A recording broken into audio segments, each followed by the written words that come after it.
subscribers. I got my party hat on. I got my party dress on. If you could see, I'm wearing shorts under, so I'll do a little twirl. We're ready to go, guys. Guys, I think first and foremost, thank you so much. 10,000 is a pretty big number, especially on YouTube. I don't know if everybody follows me on TikTok too, but I have a little bit more on TikTok. But YouTube just feels so freaking intentional. You know what I mean? Every view is so intentional. I'm very aware of that you click on a video. You have to click on it. It's not like TikTok or anything where you just see it. You have to click on it, and then you have to click on it, and then also subscribe. And I don't even subscribe to everybody that I watch, so it means a lot. Thank you so much, guys. Thank you. I have to stop talking bad about myself. I said this on TikTok, but I have to stop talking bad about myself. But I was gonna be like, I didn't really think I was ever gonna get more than like 300 subscribers. And that was like fine with me because I don't know. I know the type of video I make isn't very like, doesn't have a lot of like production value or anything, but I really like making these videos. So thank you that you guys like them too. Oh, and if you guys want to know outfit details, I got this from Urban Outfitters clearance section. Guys, little life hack. Urban Outfitters clearance section is actually really good. I kind of shop in two places. I shop at thrift stores and Urban Outfitters clearance section. To celebrate 10,000 subscribers, I thought maybe we would make something together. So I have, okay, write it down so you guys can do it too with me. A couple pieces of felt, but you can also use construction paper, I think. And then a piece of ribbon. And then let me go into my craft drawer, okay? You need scissors and tape, okay? That's everything you need. Basically gonna do is I had this idea this is gonna be the string, obviously, and then I'm gonna cut stars out of the felt and I'm gonna, I think, tape them up. I never show you guys the other side of my apartment because it's very embarrassing. I don't own a bed frame, so my bed is kind of just sitting over there. And then I have a little table and a chair that I eat at, and then I have a little TV that I never use. So I'm a little bit ashamed by it. I kind of just only want to show you guys my kitchen. I've been reflecting on how it feels to be a niche internet micro celebrity. Oh wait, let me do a thumbnail. Is that good for the thumbnail? Oh, maybe that. I feel so dressed up right now. Okay, we're gonna draw out a star. So I drew a couple stars in various shapes and sizes, and we're gonna cut them out. We're gonna do that for all the colors. So I've been reflecting on my new life as a niche internet micro celebrity and how that came to be and what's changed in my life since this kind of happened. A lot has changed and a lot of good things have happened. I get recognized at work sometimes, which is, it's fun. Like if you ever see me, I always want to say hi. And it's also fun because then I get to brag to my coworkers after if they saw it happen. But sorry if you see me at work and I kind of look like a bitch or something. I'm probably just annoyed. This all kind of started at work, actually. I work at a roller coaster and I was working one night and I was in the line and there's a little pond in the line, and sometimes people go and they make wishes in the pond. So they have a little coin and they throw it in and they make a wish. I never made a wish in that pond before, but I was standing there in the line.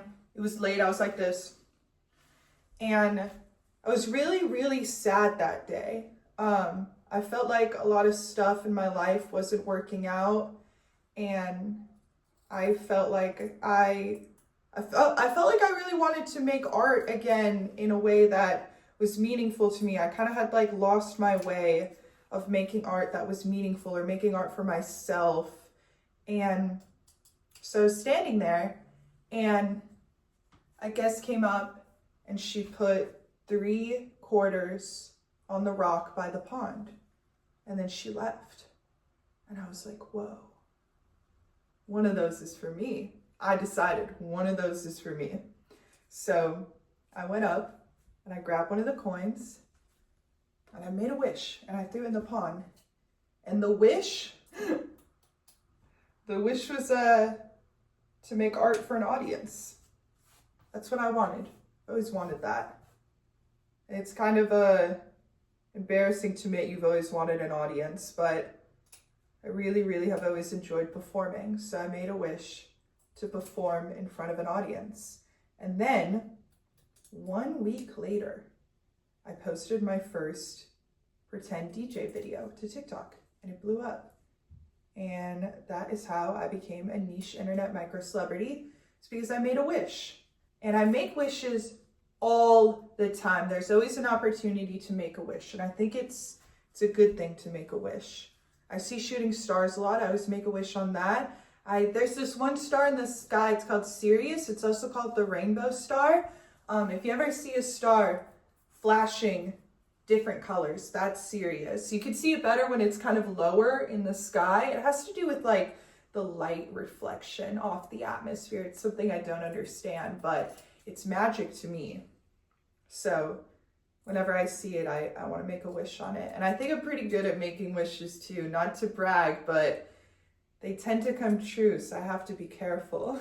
And I know, like, I'm saying, like, oh, it's been interesting being famous now. I know I'm not famous. I know that. And sometimes I, like on TikTok, I'll, like, say that as a joke. I'll be like, well, I'm famous. And somebody will be like, you're not famous. You only have 45,000 followers. I know that. I know I'm not famous.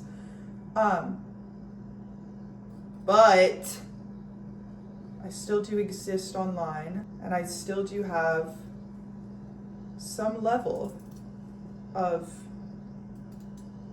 niche internet fame, even if it's very quite small.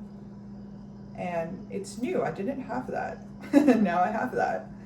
And it's really, okay, there's this account on TikTok that screen records all my YouTube videos and then posts them, and they have me blocked. So I found it on my friend's like phone using their TikTok account, and they're gonna screen record this too and post it. But I was going through that and I was like, oh, that's kind of funny. Like, even if I delete a video, it'll still be up. I think at some point when you post online, you have to accept that you are not in control anymore. And you can't try to regain control because you'll make it worse. So letting go of control of how people perceive me and what people do with my content and how people interpret me and how people want to understand or misunderstand me has been a very good, almost spiritual exercise for me, I think. Virality is such a fun theater to be a part of. I've talked about that before, about how it's all just collective theater we're participating in. Memes are collective theater. Everything is collective theater. I was actually gonna bake a cake for this video, but I'm doing Ramadan with my friend Adrian. She's Muslim and we work together. So I also wanted her to have somebody she was fasting with at work, and it's not sunset. So I guess I wouldn't be able to eat the cake on camera, but I'm hungry. Let's put some of the stars on, okay? Yeah, this week I really wanted to, I go through a phase sometimes where I really want to like delete all my social media accounts and like kind of go back to being just somebody with like 200 followers. And if I do that one day, you guys can't be too mad at me, because I might. But I don't know, I think it's not as big as a deal as it is in my head. And I weighed the pros and cons, and I think it's worth it. I think it's worth it to continue to have fun online. See, that's coming together in a really interesting way. And okay, let's talk about this actually. I feel like I'm gonna address it right now. The whole star thing, the whole star motif. I don't know. I've always really liked them. That's all I have tattoos of is stars. I have some on my knees too of stars. I like looking at stars all the time. I'm kind of grateful that I work outside because I get to look at the stars. When I was a kid, I would stay up really, really late past my bedtime. And I had this window in my room, like most kids do. and I would look out and look at all the stars outside. And then I would go into my mom's room and wake her up and say, you gotta come over here, you gotta come over here. Say what? I said, the stars look beautiful tonight. And when I was a kid, I would experience a lot of existential dread at the idea that I would never leave Earth. That was really, really scary to me. And it still is. It scares me that I'm earthbound forever. I don't know, space is like a very exciting place to me. I should have done the other color too, huh? The first memory I have of making a wish on a star and it coming true was when I was a kid. I really wanted to move to Colorado. It was because I really liked American Girl dolls. And there was this one American Girl doll that lived in Colorado. I forget her name, but I loved her. And I wanted to be like her. And she lived in Colorado, and I grew up in California. So I made a wish on a star every night. I said, please, please, please, please can we move to Colorado, please. And then we did. A couple years later, we moved to Colorado. But that was when I didn't want to move to Colorado anymore. But I'd already made the wish. It had already come true.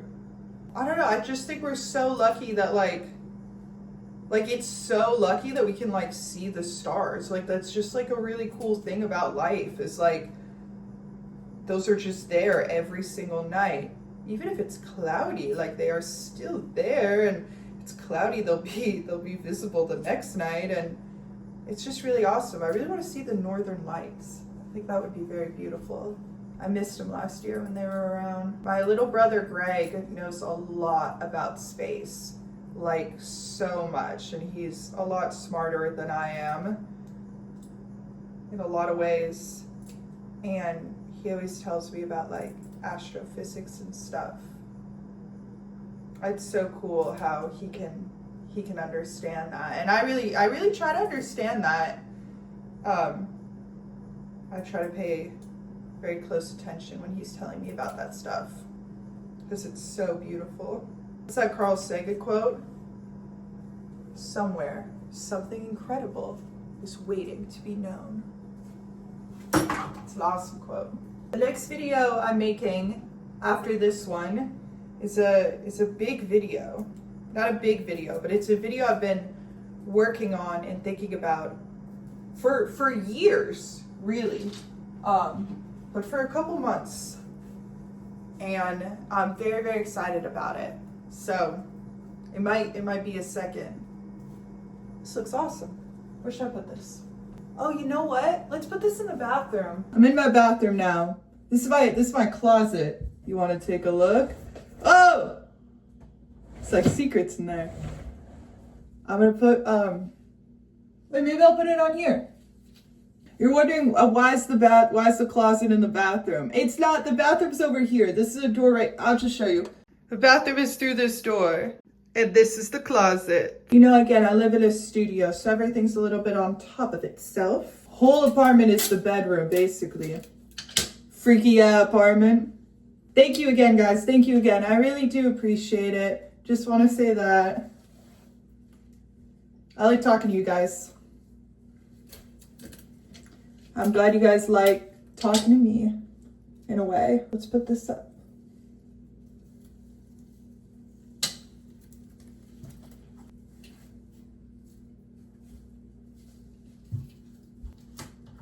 There's a bunch of extra string. Should I just keep hanging that around? Oh, that looks nice.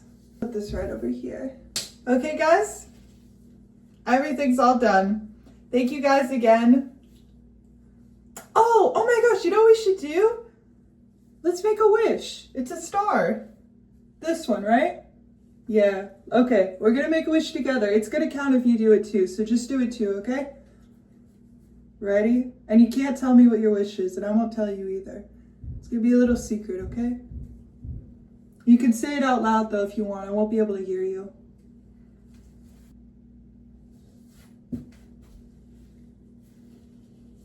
Thanks again.